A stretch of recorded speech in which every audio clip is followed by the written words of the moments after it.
Queridos hermanos y amigos, gusto de saludarles una vez más. Damos gracias al Señor por encontrarnos en este espacio, un lugar donde compartimos la siempre presente y vigente palabra del Señor, donde nuestro Dios, nuestro Padre Celestial, siempre está en comunicación. Nos ha dejado su palabra, la cual está inspirada por el Espíritu Santo de Dios, y es la palabra autoritativa, autorizada para guiarnos al Creador y reconocer a Jesucristo, quien el Señor ha enviado para salvarnos, para perdonarnos y dar vida abundante por toda la eternidad. En el día de hoy vamos a leer el pasaje de Apocalipsis, capítulo 22, los versículos 6 al 9. Repito, Apocalipsis, capítulo 22, los versículos 6 al 9. Dice así el libro de Revelación. Y me dijo, estas palabras son fieles y verdaderas, y el Señor, el Dios que de los espíritus de los profetas, ha enviado a su ángel para mostrar a sus siervos las cosas que deben suceder pronto. He aquí, vengo pronto. Bienaventurado el que guarda las palabras de la profecía de este libro. Yo, Juan, soy el que oyó y vio estas cosas. Después que las hube oído y visto, me postré para adorar a los pies del ángel que me mostraba estas cosas, pero él me dijo, mira, no lo hagas, porque yo soy consiervo tuyo, de tus hermanos los profetas, y de los que guardan las palabras de este libro. Adora a Dios. Amén. El título que le hemos puesto a este mensaje es Las palabras de la profecía. Las palabras de la profecía. Una profecía es un mensaje revelado por Dios a los hombres. Este mensaje normalmente tiene instrucciones, tiene advertencias, tiene consuelo, corrección, y también hay a veces una cierta descripción del futuro lejano y después más extenso todavía para anunciar los planes del Señor a la humanidad. En el libro de Primera de Corintios, que son las cartas eclesiásticas, el apóstol Pablo, allí en Primera de Corintios 14, nos va a hablar acerca de las características que tiene que tener la profecía neotestamentaria. Dice, porque el que, vamos a leerlo, voy a buscar, aquí está. Pero el que profetiza, dice, habla a los hombres para edificación, exhortación y consolación. El propósito de la profecía neotestamentaria, en este caso, es edificar, exhortar y consolar. Edificar se relaciona con la doctrina cristiana, con la fe, con el cuerpo doctrinal que tiene el cristianismo. Exhortar significa señalar lo errático, lo equivocado, las faltas que nosotros los seres humanos cometemos, y llamar a la persona a volverse al camino, volverse a la verdad, volverse al Señor. Y la consolación tiene que ver con el acompañamiento de parte del Señor a través de mensajes de estímulo, de apoyo, de ánimo, para que esta persona siga adelante sirviendo al Señor. Ahora, en el Antiguo Testamento, la revelación original, la profecía, normalmente los profetas, tales como Isaías, Ezequiel, Jeremías, Nahum, también Habacuc, Abdías, por mencionar algunos de ellos, el propósito de sus mensajes normalmente era, primero, hacer que el pueblo de Dios se volviera a la ley. La ley era el texto sagrado, las ordenanzas, los mandamientos, los principios que Dios había establecido para exponer, para orientar, para educar a su pueblo a cómo tenía que relacionarse con el Creador, como también con el prójimo. Éxodo 20, donde se menciona la ley, Deuteronomio capítulo 5, aparecen 4 principios que tienen que ver cómo relacionarnos con Dios y 6 de ellos también cómo relacionarnos con las personas que están a nuestro alrededor. Ahora, es muy importante que en segundo lugar, la profecía del Antiguo Testamento tenía también por finalidad llamar al pueblo al arrepentimiento. Si eso no ocurría, el Dios Todopoderoso enviaría formas, maneras de cómo corregir a su pueblo para que de esa forma cambiara de actitud y pudiera tomarse de la mano del Señor, y el Dios Todopoderoso de amor y compasión les iba a guiar por el camino correcto. Ahora, entrando acá a las palabras de esta profecía, que es el mensaje de hoy, nos vamos a encontrar con varias características. En primer lugar, las palabras de esta profecía son fieles, fieles. La palabra fidelidad es el vocablo griego pistoi, que significa confiable, que significa creyente. Es interesante que la palabra fe, en el texto griego, es la palabra pistis, pero la palabra incredulidad es la palabra apisteo.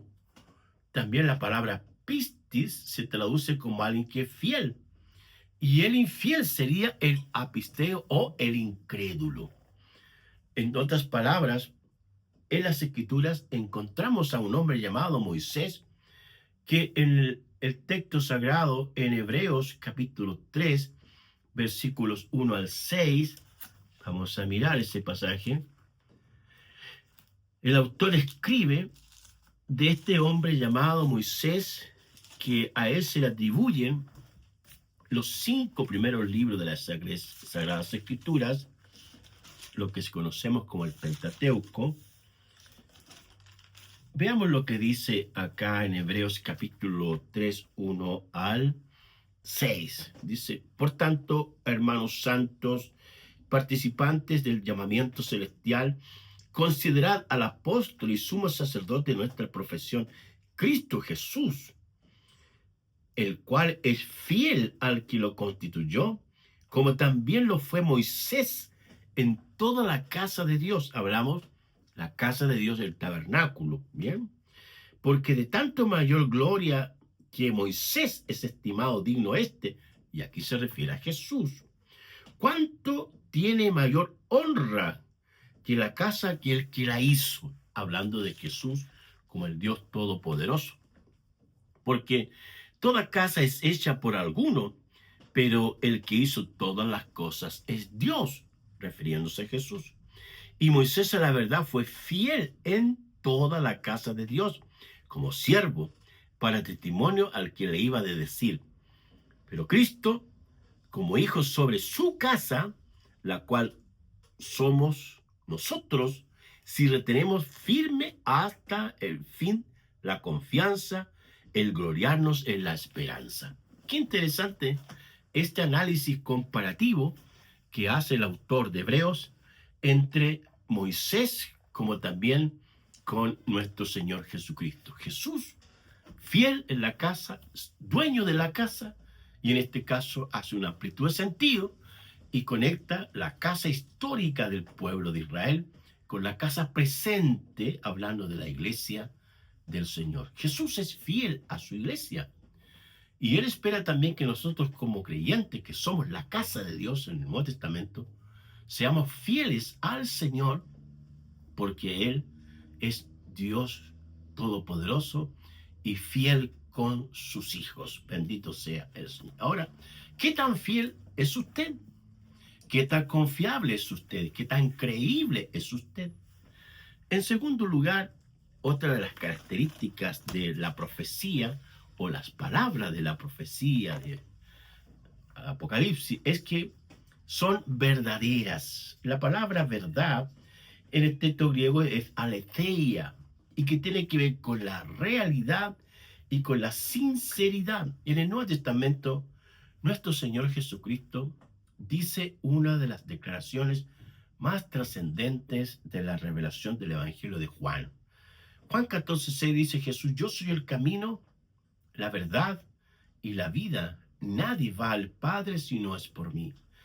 Para los griegos, la verdad tenía que ver con la realidad o con conceptos filosóficos que iban mutando, que iban cambiando y que iban creciendo.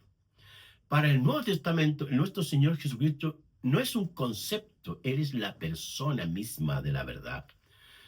Conocer a Jesús es conocer la verdad.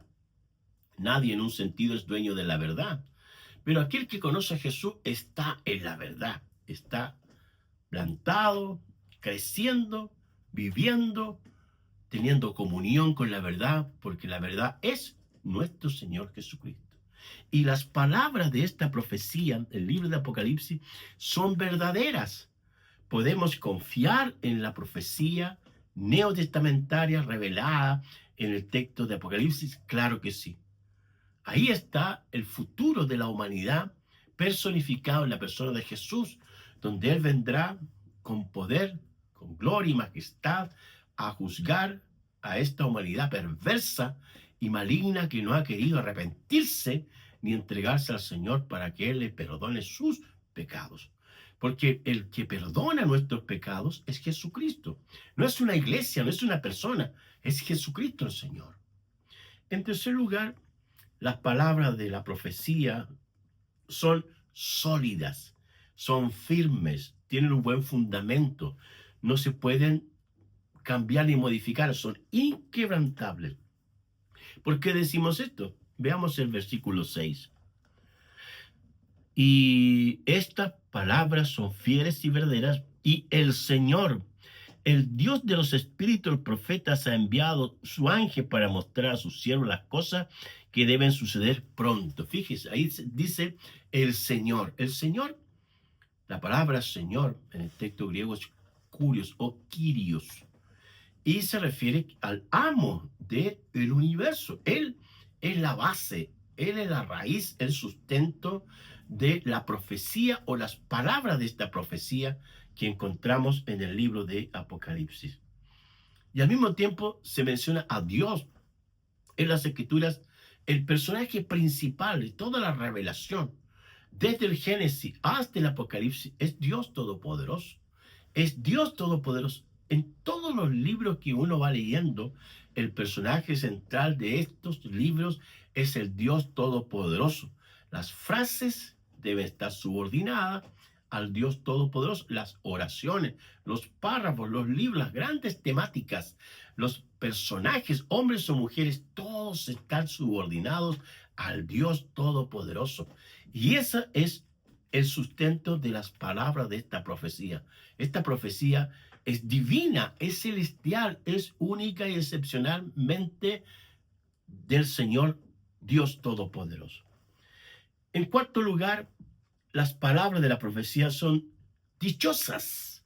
El versículo 7 dice: he aquí, vengo pronto, dice el Señor. Bienaventurado el que guarda las palabras de la profecía de este libro. Y ahí está, ¿ve?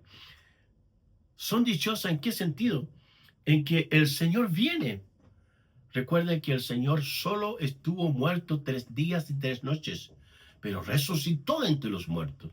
Y las palabras de las epístolas no solamente tienen doctrinas en cuanto a la fe práctica de la vida del creyente que en la tierra, sino que también el Señor ya habló de que Él iba a venir de nuevo. El Señor Jesucristo viene de nuevo. Y Él dice en Juan 14, vendré otra vez.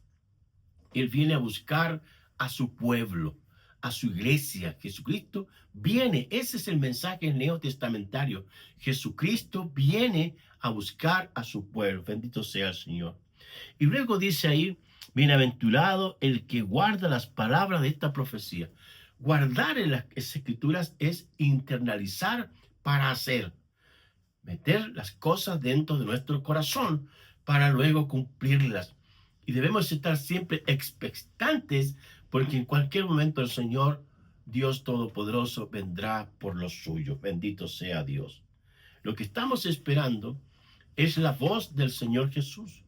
Cuando dice en Tesalonicenses, el apóstol Pablo dice: con voz de mando, con trompeta de Dios, con voz de arcángel, descenderá, dice, y los muertos en Cristo resucitarán primero. Luego nosotros los que habremos quedado seremos transformados para juntarnos juntamente con Él en los aires. Esa es la bienaventuranza más hermosa, dichosa felicidad que el creyente tiene. La felicidad no está aquí en esta tierra. La escritura dice que el creyente es peregrino acá en esta tierra. Dice que vive en un mundo de oscuridad, de tiempos peligrosos, malignos, donde Satanás es el príncipe de este siglo. Por lo tanto, aquí en la tierra no vamos a encontrar la felicidad. La felicidad se encuentra cuando la iglesia de Cristo se reúna con su Salvador, que es Jesucristo el Señor. En quinto lugar, las palabras de la profecía son reales. El versículo 8 dice: yo, Juan, soy el que oyó y vio estas cosas. Después que las hube oído y visto, me postré para adorar a los pies del ángel que me mostraba estas cosas. Ahí hay dos verbos muy interesantes. Primero dice Juan las palabras que oyó. El texto griego oír es akuo, y que tiene que ver con escuchar atentamente. Juan no fue una persona distraída en el momento en que el Dios Todopoderoso envió su ángel, y este ángel le dijo ciertas instrucciones y le motivó para escribir el libro de Apocalipsis. Él estaba atento a lo que el Dios Todopoderoso y el ángel enviado por el Señor tenía que escribir, y tenía que estar muy concentrado en lo que estaba haciendo. Eso mismo es para nosotros en el presente. Debemos estar atentos a la palabra del Señor. El apóstol Pedro dice que debemos estar atentos como alguien que ve una antorcha que alumbra en un lugar oscuro. La palabra del Señor es la luz que ilumina el camino de la oscuridad. Y tenemos que estar atentos. Es cuando el Señor les dice a los discípulos: les envío como, dice, como ovejas en medio de lobos.